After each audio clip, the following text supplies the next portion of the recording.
All right, we'll go back to the very beginning where we talked about the various electrical systems that are used on the van. Primarily a 12-volt system, 120-volt system, 240-volt system.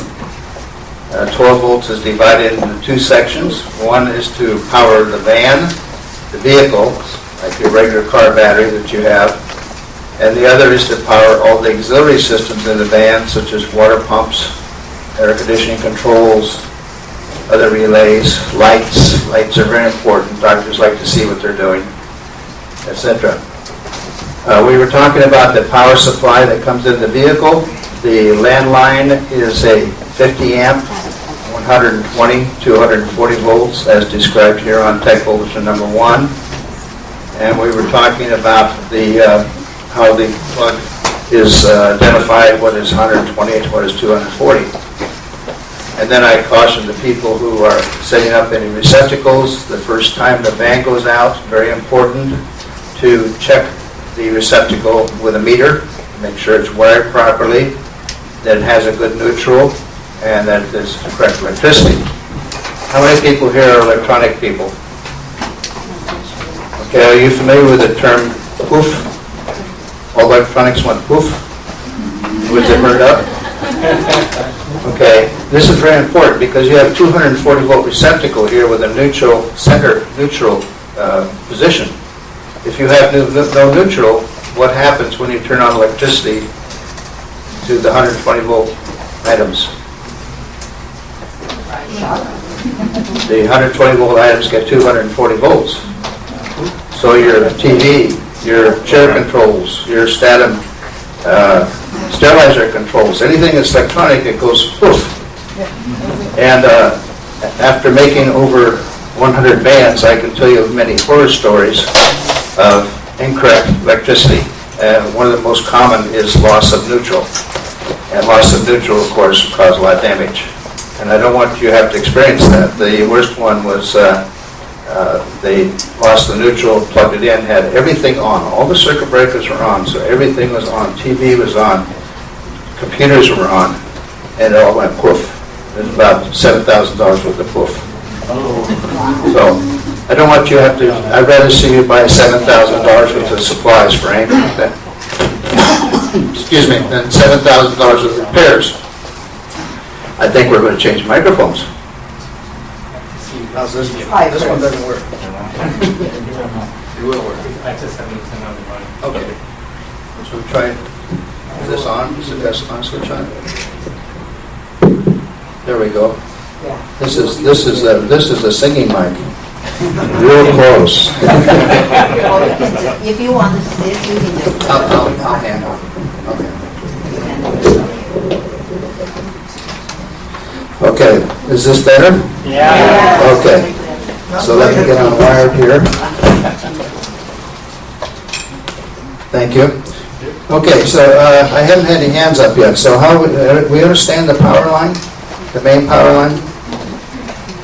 No questions? Yes. I understand. You understand? Good. I don't understand, but it doesn't matter. You got the idea. Well, yes, it does matter. It does matter. I will use Yes, sir. all the time. By any chance you provide the schematic for us? Yes, you get a schematic. There's a schematic in the vehicle, and there's a very detailed one, if you'd like, the manufacturing schematic that I can send to you.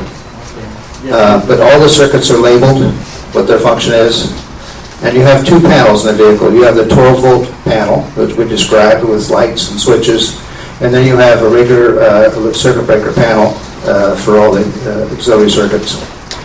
And you also, in this van, because we took it to the show, you have two battery disconnects, because we're not allowed to take it into something like Moscone without turning off the batteries. And I hate in the middle of the show to have to call underneath the van every time to open the door to hook up the batteries again, so I can open the door and shut the door and then turn the batteries off. So you have an extra little bonus that you have battery shut-off switches right in the electrical panel. We don't normally use those, but that's a freebie for then let's use your van at the show. Okay, I just want to make it very important that we do have the right electricity, because the technical engineering term of poof, we don't want to have that happen. Question. Yes. So you mentioned about checking that cable for Yes. neutral. Yes. So supposedly if the cable is okay, it's full, Well, I'm right? not worried about the cable, I'm worried about the receptacle, Receptacle. what you get from the building. The first time you go to a new building, electrician put it in, very good electrician, but he may have decided to do something different. He may have reversed neutral and ground, he may have caused the polarity to be reversed. And you want to just check it out, make sure that you're getting exactly what it says here, 120, 240, 120 on the other side, 120 on the left and right. Good ground. Good ground is very important because you're on rubber tires. That thing is totally isolated. And when you have to have ground to the building, so you don't have any electrical problems. Yes, sir. So, if I understand what you say, basically, when you talk about neutral, you're talking about the neutral on the receptacle. That's correct. Before you plug in anything. Before you plug it in the first time. And then the second thing, which is a good habit to do anytime you plug in, is to plug in with the circuit breakers off and then progressively turn them on. You turn on the air conditioner first, you turn the lights first. If the lights work, fine. If you have a poof situation with light, it's a light fixture, it's a lot cheaper to replace than all electronics. But we teach people to turn on the circuit breakers progressively, and a lot of them will just disconnect the van, leave everything on, and then they get in this problem. They also get in this trouble when they try to adapt.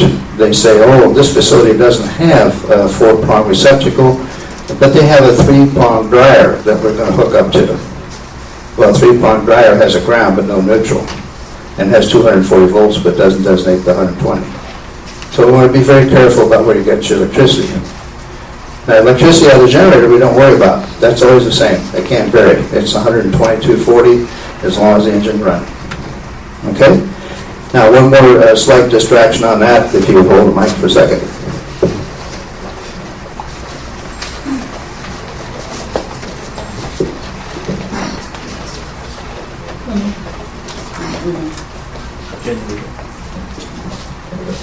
Getting back to what I talked about earlier, this is just a regular 12-gauge 15-amp extension cord with an adapter on it for the line cord, the big heavy line cord to plug in here.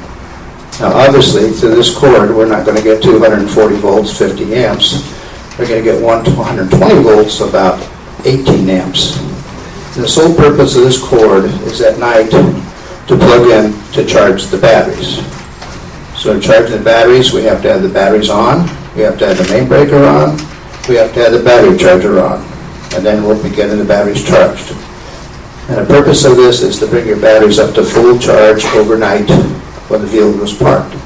It is also to run the 12-volt refrigerator at night, because Amy will have nice expensive composites in the refrigerator that are not supposed to get warm, and maybe some other stuff that she wants to keep cold.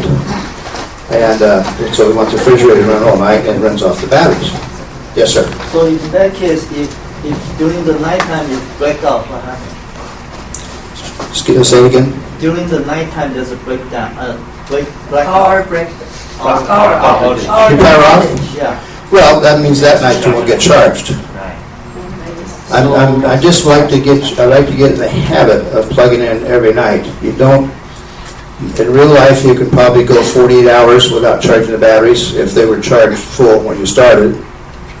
But I have people say, well, once in a while I plug it in, sometimes I don't plug it in, and then we get these phone calls in the morning I have dead batteries.